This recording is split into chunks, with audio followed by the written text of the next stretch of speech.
Bíblia para a Igreja. O Sermão do Monte, com Heber Campos Júnior. Querida Igreja de Cristo Jesus, eu saúdo vocês na alegria e na graça do nosso Senhor Jesus e quero convidá-los a ler mais um trecho da Palavra de Deus no dia de hoje. Abra sua Bíblia lá em Mateus capítulo 5, nós estamos estudando o Sermão do Monte. Esse é um trecho no qual o evangelista Mateus colocou num mesmo discurso vários ensinamentos de Jesus, que vão do capítulo 5 até o capítulo 7. E ele discursa ininterruptamente sobre diferentes temas, mas debaixo de um guarda-chuva de ética cristã, de integridade de vida cristã. E nós estamos estudando o capítulo 5 e agora eu vou ler com vocês os versos 27 a 32. Então, veja na sua Bíblia, diz assim o texto sagrado. Ouvistes que foi dito, não adulterarás. Eu, porém, vos digo, qualquer que olhar para uma mulher com intenção impura no coração, já adulterou com ela. Se o teu olho direito te faz tropeçar, arranca-o e lança-o de ti, pois te convém que se perca um dos teus membros, e não que seja todo o teu corpo lançado no inferno. E se a tua mão direita te faz tropeçar, corta-a e lança-a de ti, pois te convém que se perca um dos teus membros, e não vá todo o teu corpo para o inferno. Também foi dito, aquele que repudiar sua mulher, dê-lhe carta de divórcio. Eu, porém, vos digo, qualquer que repudiar sua mulher, exceto em caso de relações sexuais ilícitas, a expõe a tornar-se adúltera, e aquele que casar com a repudiada comete adultério. Queridos, nesse trecho que a gente acabou de ler, nós vemos mais duas das 6 antíteses de Mateus capítulo 5. 2 vezes Jesus diz assim, vocês têm essa percepção da lei, ouvistes que foi dito. Eu, porém, vos digo, isto é, existe um outro entendimento da lei que é mais apropriado. Ele vai fazer isso 2 vezes aqui nos assuntos de moralidade sexual e relações matrimoniais, tá? Então, vamos olhar para cada uma delas. Agora, antes, eu quero que você entenda que, de novo, porque nós já falamos disso em episódios anteriores, que Jesus está lidando com o cumprimento da lei no seu interior, e não só através de gestos, de atos. Sabe quando pessoas falam assim, ser cristão não é simplesmente uma questão de ser, você tem que fazer, não adianta só fé, você precisa de obras. É verdade, mas Tiago, quando disse isso, não está desprezando a fé. Ele está dizendo que a fé precisa ser acompanhada de obras que sejam condizentes com ela. Então, quando Jesus está ensinando sobre a integridade da vida cristã, ele quer que você entenda que o interior seu precisa estar mudado para que você, então, seja cumpridor da lei. Uma das antíteses cobre imoralidade sexual, lidando especificamente com cobiças internas, né? E a outra lida com o divórcio.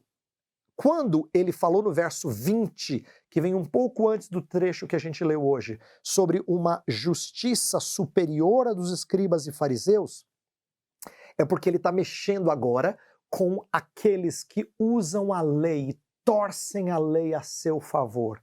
Ele está falando de pessoas que supostamente eram atenciosas e rigorosas no entendimento da lei, mas às vezes torciam a lei ou achavam brechas na lei para o seu próprio proveito. A gente vai ver isso nessa questão do divórcio e também na questão do adultério. Então, vamos lidar primeiro com a questão da imoralidade sexual, depois a gente fala do divórcio ou das relações matrimoniais. Então, nos versos 27 até o 30, a gente vê Jesus preocupado em se contrapor a uma visão muito pequena de adultério, como se fosse o deitar-se com outra pessoa fisicamente falando.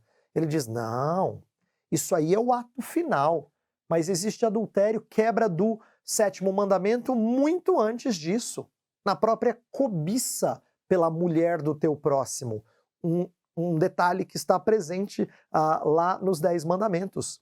Quando fala não cobiçarás, que é o último deles, ele vai mexer com vários alvos da nossa cobiça, não só o dinheiro do próximo, não só a fama do próximo, mas inclusive a mulher do próximo. Então, quando se mexe na cobiça, lá atrás a lei já tinha dito que o cumprimento dela envolve o nosso interior e não só o exterior. Mas os escribas e fariseus haviam deturpado a compreensão de algumas coisas. É por isso que Jesus resgata essa interiorização do cumprimento da lei, essa internalidade da obediência. E veja que ele propõe um caminho de solução que pode ser mal compreendido.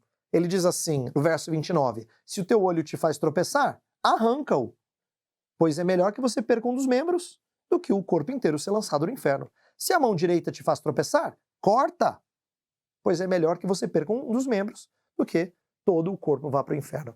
Jesus não está falando de você se automutilar, tá? Não é uma espécie de ascetismo em que você se machuca, se corta, não é? Para que você seja mais santo. Jesus não está propondo isso e o entendimento dessas coisas é condenado nas Escrituras. Os apóstolos, especificamente Paulo, vai lidar muito contra esse espírito asceta que muita gente tem, de achar que eu tenho que me machucar para que o espírito fique puro. Não é disso que Jesus está falando.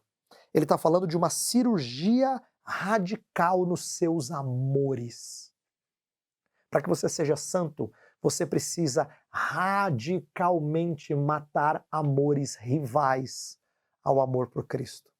Você não os mantém quietinhos no seu canto, você os mata, você os arranca.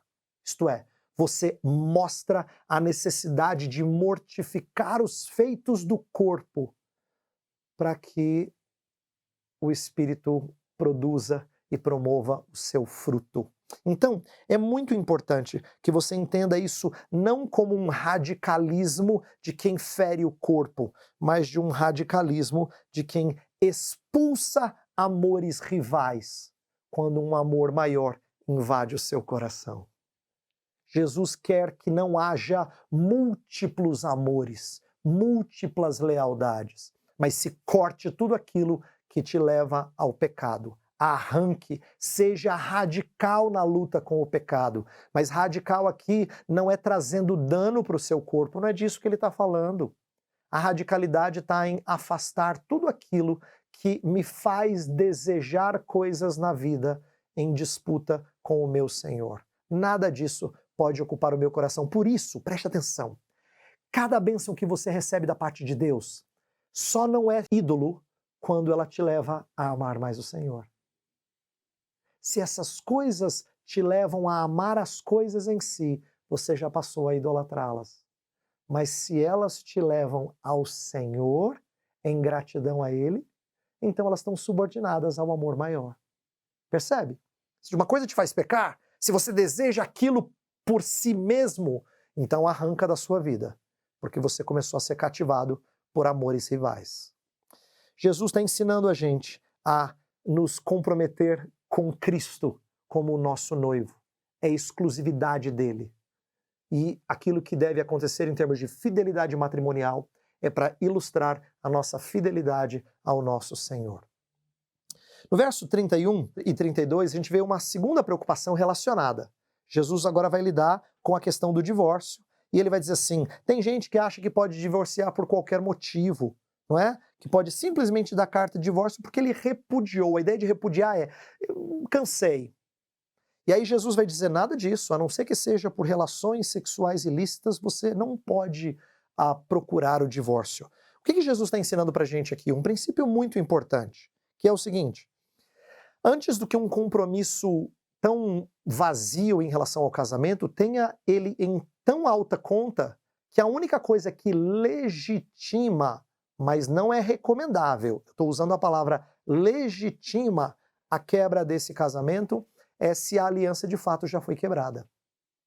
Isto é, Jesus diferencia um motivo, uma razão objetiva, que é a infidelidade sexual, de um motivo subjetivo. Digamos que um casal dissesse assim, sabe, nosso amor acabou, pastor, é por isso que a gente resolveu divorciar.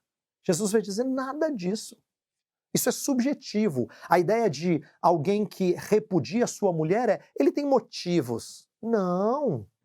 O único motivo colocado como lícito aqui é a quebra da aliança, que é feito pela transgressão nessa área sexual. Jesus não está encorajando o divórcio. Ele está, na verdade, restringindo o rompimento dessa aliança e dizendo que existe uma cláusula de exceção, a gente chama.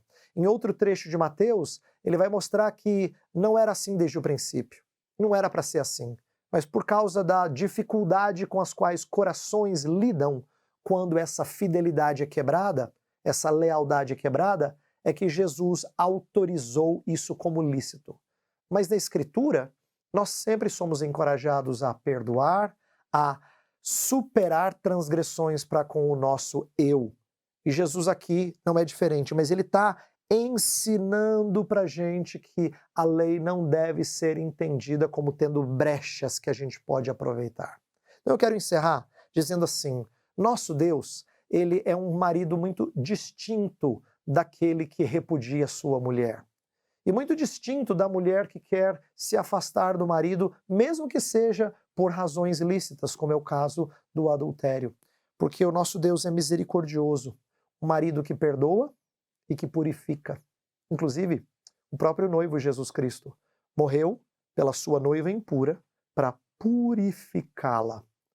Ele não se casou com uma virgem. Ele se uniu a uma noiva muito impura, mas ele empreende todos os esforços para purificá-la. Se você é casado, tem tido lutas no seu casamento, eu encorajo você a fazer isso, a gastar-se, desgastar-se, para que você promova Cristo no seu cônjuge, para que Cristo seja formado nele. Esse é o amor que espelha o amor do nosso marido perfeito.